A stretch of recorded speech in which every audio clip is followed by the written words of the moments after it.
Good morning first time students. CFA lecture के तहत आज हम लोग वीडियो लेक्चर 2 देखने वाले हैं। और कल के लेक्चर में हम लोगों ने समझा था कंप्यूटर क्या होता है, कंप्यूटर का डायग्राम और उसके जो बेसिक कंपोनेंट्स थे उसके बारे में हमने समझा था। तो आज के लेक्चर में हम लोग समझने वाले हैं सबसे पहले तो कंप्यूटर का डायग्राम, है ना। नॉर्मली मैं पहले लेक्चर में भी इससे आप लोग को मैं इंट्रोड्यूस करा चुका हूँ। तो कंप्यूटर का डायग्राम देखेंगे हम कि कैसे होता है कंप्यूटर का डायग्राम और इसमें क्या चीज़ें होती हैं। फिर हम लोग देखेंगे ब्लॉक डायग्राम ऑफ कंप्यूटर। तो कंप्यूटर के जो एक एक यूनिट्स हैं उनको हम ऐसे ब्लॉक्स के फॉर्म में देखेंगे, है ना। जैसे इनपुट डिवाइस जो होता है कंप्यूटर का, ये माउस और कीबोर्ड, उसको हमने एक ब्लॉक में रिप्रेजेंट कर दिया, ठीक है। और ये जो प्रोसेसिंग यूनिट है उसको भी हमने ऐसे ये पूरे ब्लॉक में रिप्रेजेंट कर दिया। और उस CPU प्रोसेसिंग यूनिट के जो 3 सब यूनिट्स होते हैं, control unit, arithmetic logic unit, main memory unit, तो उनको भी हमने ब्लॉक्स में रिप्रेजेंट कर दिया। और ये जो आउटपुट यूनिट है उसको भी हमने एक ब्लॉक में रिप्रेजेंट कर दिया। तो ये कंप्यूटर का डायग्राम तो हम समझ ही चुके हैं। तो कंप्यूटर के एक एक सेगमेंट्स या एक एक यूनिट्स को हम ऐसे ब्लॉक में समझाऊंगा, तो ये कहलाता है कंप्यूटर का ब्लॉक डायग्राम। तो उसके बाद बताऊंगा आप लोगों को मैं कैरेक्टरिस्टिक्स ऑफ कंप्यूटर, मतलब कैरेक्टरिस्टिक्स मतलब उसके फीचर्स, उसके गुण, कंप्यूटर के गुणों के बारे में बताऊंगा। फिर मैं बताऊंगा एडवांटेजेस ऑफ कंप्यूटर, कंप्यूटर के क्या फ़ायदे होते हैं, लाभ होते हैं।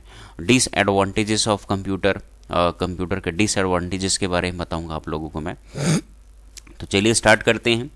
कंप्यूटर का डायग्राम हम परिचित हैं।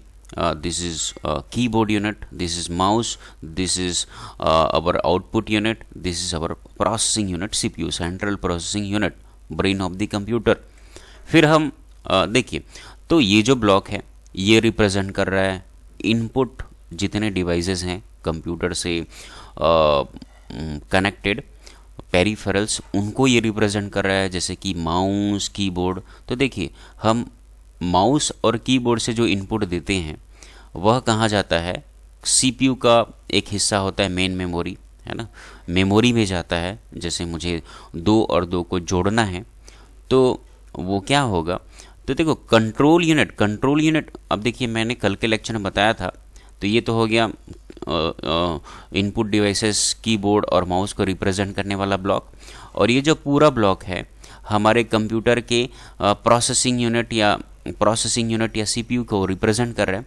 तो इसके मैं आप लोगों को कल 3 भाग होते हैं बताया था। एक होता है कंट्रोल यूनिट, दूसरा होता है अरिथमेटिक लॉजिकल यूनिट, और तीसरा जो होता है आपका मेमोरी यूनिट। तो देखो, ऑक्सिलरी स्टोरेज मतलब क्या होता है, जहाँ पर डेटा परमानेंटली स्टोर्ड रहता है, ठीक है। मेन मेमोरी क्या होता है, जहाँ पर वर्किंग टाइम में जो मेमोरी डेटा है वो स्टोर्ड होता है।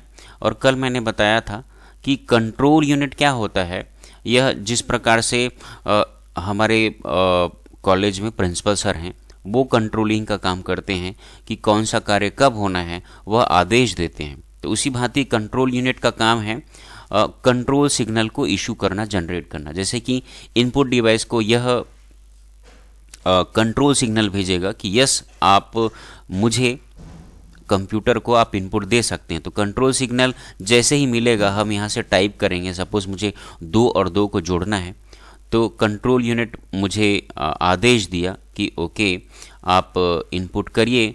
और यह कंट्रोल सिग्नल मेमोरी को भी आदेश देगा, कंट्रोल सिग्नल भेजेगा कि भाई इनपुट डिवाइस जो है कुछ डेटा को आपको इनपुट करने वाला है, उसको आप स्टोर करने के लिए रेडी रहें। तो ये कंट्रोल सिग्नल भेजने का काम करता है कंट्रोल यूनिट। फिर हम सपोज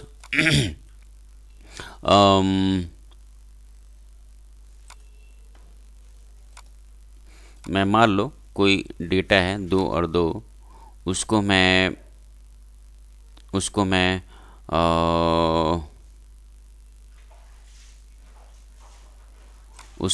सपोज, है ना, मैं कोई डेटा है सपोज 2 और ये डेटा है 2, ये 2 डेटा को मैं ऐड करना चाहता हूँ। ये दोनों डेटा जो है ना मेन मेमोरी में आएगा, मेन मेमोरी में, ठीक है। अब यहाँ से ये 2 और 2 ये डेटा आ गया है मेमोरी में। तो अब क्या होगा, कंट्रोल यूनिट है ना, कंट्रोल सिग्नल भेजेगा। और देखो हम 2 और 2 पर कैसा ऑपरेशन करना चाह रहे हैं, एडिशन का, अरिथमेटिक ऑपरेशन। और मैंने कल बताया था अरिथमेटिक और जो हमारा लॉजिकल यूनिट होता है, यह मैथमेटिकल और जितने भी कंपैरिजन वाले टास्क होते हैं जिसमें लॉजिकल ऑपरेशन करने होते हैं, वो पूरे कार्यों को ये संपादित करता है कौन, संपन्न करता है अरिथमेटिक लॉजिकल यूनिट, ALU। तो ये 2 और 2 जो है ना, कंट्रोल यूनिट जो है ना, CPU जो है उसको भेजेगा यहाँ ALU में। और यहाँ पर वो दोनों डेटा है ना 2 और 2 को क्या करेगा, ऐड करके यहाँ पर दोनों का रिजल्ट आएगा 4, 2 और 2 4, दोनों ऐड करके ये जो एडिशन, ये जो रिजल्ट आया है उसको, ये आउटपुट है ना, CPU क्या कर लिया, पहले इनपुट डेटा 2 और 2 को मेमोरी में लाता है, फिर चूंकि उसमें अरिथमेटिकल ऑपरेशन कराना है ना हमें, तो उन डेटा को CPU क्या करेगा, अरिथमेटिकल लॉजिकल यूनिट में भेजेगा यहाँ पर इस ब्लॉक में। और यहाँ दोनों का अरिथमेटिक एडिशन करेगा और जो रिजल्ट आएगा 4, उसको अगेन ये क्या करेगा, है ना, अगेन यहाँ से ये एरो है ना भाई, ये देखो मेन मेमोरी से पहले 2 और 2 जो है यहाँ अरिथमेटिकल लॉजिकल यूनिट में आया, और वो जो रिज़ल्ट आया 4 वो ला दिया जाएगा कहाँ पर, मेन मेमोरी में रिज़ल्ट, और वो जो आउटपुट है उसको आउटपुट यूनिट मॉनिटर में भेज दिया जाएगा। ठीक है, तो सिमिलरली कंट्रोल यूनिट इधर मॉनिटर को एक कंट्रोल सिग्नल भेजेगा कि भाई आप क्या करो, जो रिज़ल्ट आया है 4 उसको मॉनिटर में स्क्रीन में दिखाओ करके। तो इस तरीके से हमने समझा कि ये सारे सेगमेंट कैसे कैसे रिस्पॉन्सिबल है। अब देखो ऑक्सिलरी स्टोरेज मतलब क्या होता है, देखो 2 प्रकार का मेमोरी होता है हमारे कंप्यूटर में। एक होता है टेम्पररी मेमोरी, तो है ना, जब तक ऑपरेशन होते रहता है और जब तक आप फाइल को सेव नहीं कर देते हो तब तक वो डेटा ये मेन मेमोरी में रहता है, और जैसे ही उस डेटा को, उस फाइल को हम सेव करते हैं, ऑक्सिलरी स्टोरेज में आ जाता है। तो ये परमानेंट मेमोरी है, जो डेटा को, जैसे कि हम कंप्यूटर में देखते हैं कुछ मूवीज़ और जो पिक्चर्स हैं वो परमानेंटली स्टोर्ड रहते हैं, तो वो जो उसे सेकेंडरी मेमोरी या ऑक्सिलरी मेमोरी बोलते हैं, जहाँ पर डेटा और फाइल्स परमानेंटली रखे जाते हैं। तो ये उस तरीके का मेमोरी है। तो हमने समझा कैसे हम इनपुट डिवाइस, जब भी हम कोई डेटा इनपुट करते हैं तो वो मेन मेमोरी में जाता है ना, टेम्पररी मेमोरी में। वहाँ से डेटा को अगर अरिथमेटिक या लॉजिकल ऑपरेशन कराना है तो ALU में भेजा जाता है। फिर उस अरिथमेटिक ऑपरेशन को करने के बाद में, आउटपुट जनरेट होने के बाद में, उस आउटपुट को आउटपुट यूनिट में भेज दिया जाता है। तो ये तो था ब्लॉक डायग्राम, कंप्यूटर को हमने ब्लॉक डायग्राम के थ्रू समझा। अब हम लोग देखते हैं तो बेसिक पार्ट्स कौन कौन से होते हैं। इनपुट यूनिट होते हैं, इनपुट यूनिट जहाँ से हम इनपुट देते हैं। आउटपुट यूनिट जहाँ से हमें आउटपुट प्राप्त होता है। कंट्रोल यूनिट ऐसा यूनिट होता है CPU का या कंप्यूटर का जो कंट्रोल सिग्नल देता है, कब किसी कार्य को आरंभ करना है, कब उसे रोकना है, और कब इनपुट लेना है और कब आउटपुट को डिस्प्ले करना है। कंट्रोल यूनिट का काम हो गया। अरिथमेटिकल लॉजिकल यूनिट, यहाँ पर गणितीय और जो तुलनात्मक कार्य होते हैं, लॉजिक से रिलेटेड ऐसे कार्य अरिथमेटिक लॉजिकल यूनिट में होता है। मेमोरी का कार्य होता है जो हम इनपुट दे रहे हैं या जो रिजल्ट्स आ रहे हैं उनको स्टोर करने का काम होता है। तो 2 प्रकार का मेमोरी मैंने बताया, एक तो प्राइमरी मेमोरी और दूसरा ऑक्सिलरी या सेकेंडरी मेमोरी। तो प्राइमरी मेमोरी में डेटा जो है कुछ समय के लिए रहता है ना, जब तक कंप्यूटर का पावर ऑन रहता है तब तक डेटा वहाँ रहता है, और जैसे ही हम किसी फाइल को, डेटा को सेव कर देते हैं परमानेंटली, तो वो ऑक्सिलरी मेमोरी में आ जाता है। सॉरी। तो ये CPU है ना, CPU के ही हिस्से हैं सारे। तो ये कंप्यूटर के अहम हिस्से थे, उसको मैंने समझाया आप लोगों को। फिर देखते हैं कैरेक्टरिस्टिक्स ऑफ कंप्यूटर। तो ये कुछ फीचर्स हैं, उसके गुण हैं कंप्यूटर के, जैसे कि speed. Typically a computer can carry out 3-4 million instructions पर सेकेंड। एक सेकेंड में वो 3 से 4 मिलियन इंस्ट्रक्शंस को एग्जीक्यूट करता है, उन पे कार्य कर सकता है।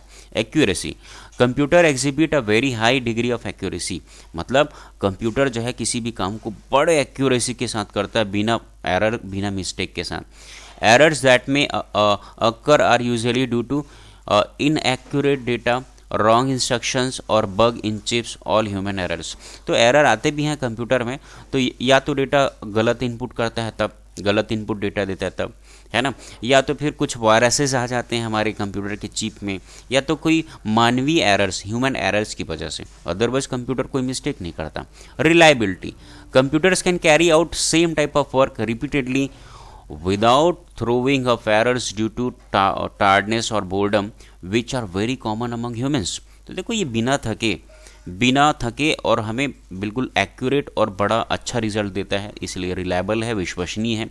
वर्जिलिटी, कंप्यूटर्स कैन, वर्जिलिटी का अर्थ होता है सदाबहार, जो हर जगह हर तरफ यूज हो। Computers can carry out a wide range of work from data entry and ticket booking to complex mathematical calculation and continuous astronomical observations. If you can input the necessary data with correct instruction, computer will do the processing work। भाई ये versatile है computer, ये हर जगह use होता है। Data entry से लेकर के टिकट यदि हम बुक करते हैं, रेलवे की टिकट है ना, मूवी की टिकट, एयरलाइंस के टिकट है ना, रेल, तो ये सारा और बहुत सारे कॉम्प्लेक्स जो मैथमेटिकल कैलकुलेशंस होते हैं, इवन जो साइंटिस्ट लोग होते हैं, एस्ट्रोनॉमर्स जो होते हैं, वो भी ऑब्जर्वेशन पर्पस से, डॉक्टर्स, ये सब प्रयोग में लाते हैं इसे कंप्यूटर को। इसीलिए कंप्यूटर जो है वर्सेटाइल है, सदाबहार डिवाइस है, हर जगह उपयोग में आने वाला डिवाइस है। Storage capacity, computers can store a very large amount of data at a fraction of cost traditional storage of files। also data is saved from normal wear and tear associated with paper। देखो पहले के ज़माने में भयंकर godowns भर जाते हैं, इतने रजिस्टर्स, उनको सदियों तक संभाल के रखना कितना दिक्कतें होती थी, लेकिन आज ढेरों डेटा को हम एक छोटे से डिवाइस में, है ना, जो लाखों रजिस्टर्स के डेटा को हम छोटे से एक कंप्यूटर में स्टोर कर सकते हैं। ये तो थे सारे फीचर्स। अब देखते हैं advantages. Computers can do the same task repetitively with same accuracy. एक ही कार्य को बार बार कराओ, उसको जितने बार भी कराओ, है ना, वह एक्यूरेसी के साथ में करता है। Computers do not get tired और बोर्ड, यह कभी थकता नहीं है ना, ये बोर नहीं होता है कंप्यूटर हम मानव की तरह। Computers take up routine task while releasing human resource for more intelligent functions. देखो कितने भी बुद्धिमत्ता वाले कार्य हों और कई कॉम्प्लेक्स कार्य हों, कंप्यूटर्स उसको बड़े ही आसानी से कर लेता है। Disadvantages of computer, computers have no intelligence, they follow the instructions blindly without considering the outcome. देखो कंप्यूटर के पास खुद का ब्रेन नहीं होता है। फॉर एग्जाम्पल, अगर मैं आपके ऊपर खौलता हुआ तेल आपके ऊपर ऐसे डालने की कोशिश करूँ, आप भागोगे, आपके पास सेल्फ इंटेलिजेंस है। बट यदि मैं कंप्यूटर के आगे मैं उसको बोलूँ कि मैं खौलते हुए तेल को आपके ऊपर डालने वाला हूँ, कंप्यूटर को बोल रहा हूँ, तो कंप्यूटर नहीं समझने वाला है, ना तो वो रिस्पॉन्ड करेगा, है ना। इवन अगर मैं आपको बोलूँ आप तो मुझे गाली दे दोगे, या तो भागोगे या तो फिर डंडे से मारोगे, लेकिन कंप्यूटर ऐसा नहीं, उसके बाद खुद का इंटेलिजेंस होता नहीं है।